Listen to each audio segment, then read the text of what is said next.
El liderazgo, y sobre todo en el ministerio, se puede sentir, como si uno caminara en una cuerda floja, ¿no? Siempre al borde del agotamiento. Entonces la gran pregunta es, ¿cómo hacemos para no solo sobrevivir, sino de verdad prosperar? Bueno, hoy vamos a desglosar justamente eso, las claves del libro Ministerio Resiliente, que es básicamente una guía para convertir toda esa presión en un propósito real. Esta frase, a lo mejor a alguien le suena de El Señor de los Anillos, describe perfectamente esa sensación de agotamiento, ¿verdad? Es algo que, lamentablemente, muchos conocen muy de cerca. Pero ojo, no tiene por qué ser el final del camino. A lo largo de este análisis vamos a responder dos preguntas que son clave. Primero, ¿cómo es que se llega a este punto? Y lo que es más importante, ¿cómo se empieza a construir el camino de regreso? Ok, aquí tenemos nuestro mapa de ruta para hoy. Primero, vamos a entender bien el peso del ministerio. Después, nos metemos de lleno a dominar el mundo interior. Luego, veremos cómo construir un sistema de apoyo y a navegar mundos diferentes. Y todo esto para llegar al punto final y más importante, de sobrevivir a prosperar. Muy bien, empecemos por el principio, por la raíz de todo esto, el peso del ministerio. Y no estamos hablando solo de trabajar muchas horas, hablamos de algo más profundo, de esa carga emocional que no se ve. Hay un concepto aquí que es fundamental, el trauma secundario. ¿Qué es eso? Es básicamente el estrés que uno acumula al absorber el dolor y el sufrimiento de la gente a la que sirve. Para que quede más claro, el libro nos cuenta la historia de un pastor llamado Bob. Imaginen la escena. Ocurre un tiroteo terrible en su comunidad.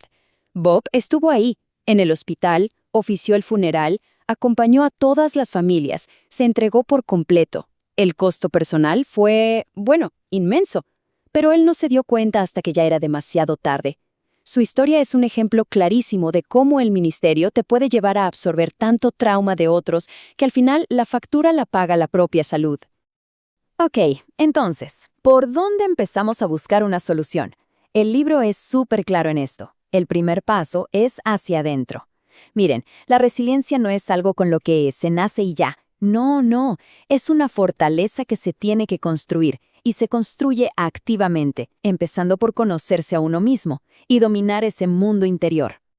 Y la herramienta principal para este trabajo interno es la famosa inteligencia emocional. ¿Pero qué significa realmente? No se trata de no sentir nada o de reprimir las emociones, para nada. Se trata de entenderlas y saber qué hacer con ellas. Porque piénsenlo, cuando uno reconoce lo que siente, puede manejarlo antes de que eso lo maneje a uno. Y eso, al final del día, es lo que permite a un líder seguir de pie a largo plazo. El libro usa una metáfora que es buenísima, muy visual. A ver, imaginen que todo ese bagaje emocional que uno trae del pasado, esas cosas no resueltas, son maletas. Maletas que uno carga todos los días. Y claro, cuantas más maletas llevas, más pesado es caminar, más difícil es avanzar. Bueno, pues dominar el mundo interior es básicamente aprender a abrir esas maletas y empezar a desempacar, una por una. Ahora, gestionar el mundo interior también necesita acción en el mundo real, en el físico. Estamos hablando de autocuidado, pero del práctico. Y aquí hay que ser muy claros. Esto no es un lujo, es una disciplina fundamental. Cosas como dormir lo suficiente, aprender a decir no al trabajo, hacer ejercicio, comer bien, no son opcionales. Son literalmente los cimientos sobre los que se construye la resiliencia. Bueno, ya que tenemos el mundo interior un poco más ordenado, vamos al siguiente pilar de la resiliencia, que es externo. Ya lo dice el dicho, nadie es una isla. La capacidad de aguantar y sobre todo de prosperar depende muchísimo de la gente que tengamos alrededor, de nuestra red de apoyo. Pero cuidado, no todo el apoyo es igual. Y aquí el libro hace una distinción súper importante con una pregunta. ¿Qué se necesita? ¿Aliados o confidentes? Y la respuesta es que se necesitan ambos, pero es clave, de verdad, entender que cada uno juega un papel completamente diferente. A ver, vamos a desglosarlo. Los aliados son clave por dentro de la organización. Son los que apoyan con los proyectos, con la estrategia. Pero los confidentes, esos son otra cosa. Son esas personas que están fuera del círculo de trabajo, con las que se puede ser totalmente vulnerable sin tener miedo de que haya un conflicto de interés. Son, digamos, un espacio seguro. Y esto nos lleva a algo que es vital, la necesidad de tener amistades que no te vean como el pastor o el líder. Son esas relaciones donde uno puede ser simplemente uno mismo, donde la identidad no depende del rol que se ocupa. Esto es fundamental para mantener los pies en la tierra y para no perder de vista quién se es en realidad. Ok, ahora vamos a ampliar un poco la mirada, porque la resiliencia no solo se construye por dentro o con los amigos, también depende, y mucho, de nuestra habilidad para movernos en el mundo exterior, que es bien complejo, específicamente en los distintos contextos culturales donde nos toca vivir y trabajar. Y aquí es donde entra otro concepto clave, la inteligencia cultural. ¿Qué es esto? Es la capacidad de leer el ambiente, de captar las reglas no escritas de un grupo. Puede ser en la oficina, en la comunidad, donde sea. Y es mucho, mucho más que solo tener buenas intenciones. De nuevo, un ejemplo del libro lo deja clarísimo, la historia de Tasha. Ella, con la mejor intención, prepara una comida para sus vecinos nuevos del Medio Oriente, pero se queda súper confundida, hasta estresada, porque casi no comieron. ¿Qué pasó?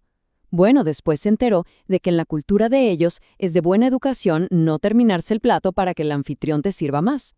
Sus buenas intenciones se estrellaron contra la pared por falta de inteligencia cultural. Entonces, para desarrollar esta inteligencia cultural, una buena técnica es analizar el entorno con algunas preguntas clave, como las que vemos en la tabla. Por ejemplo, ¿cómo es la distancia de poder? ¿Los líderes son vistos como pares o están en un pedestal? ¿Qué es más importante, las relaciones o los resultados? ¿Y la comunicación es súper directa o hay que leer entre líneas? Hacerse estas preguntas nos ayuda a evitar un montón de malentendidos. Bueno, ya hemos hablado del mundo interior, de las relaciones y del contexto cultural. Ahora es momento de juntar todas las piezas. La pregunta del millón: ¿cómo pasamos de estar solo sobreviviendo, aguantando, a realmente prosperar en el liderazgo? El libro nos da 3 prácticas muy concretas para dar ese salto. Primero, aprender al contentamiento, o sea, encontrar paz sin importar las circunstancias. Segundo, poner límites saludables, es decir, proteger el tiempo con la familia y el tiempo personal. Y tercero, ver el trabajo de otra manera, como una gracia. Hacer el trabajo que a uno le toca, ni más ni menos.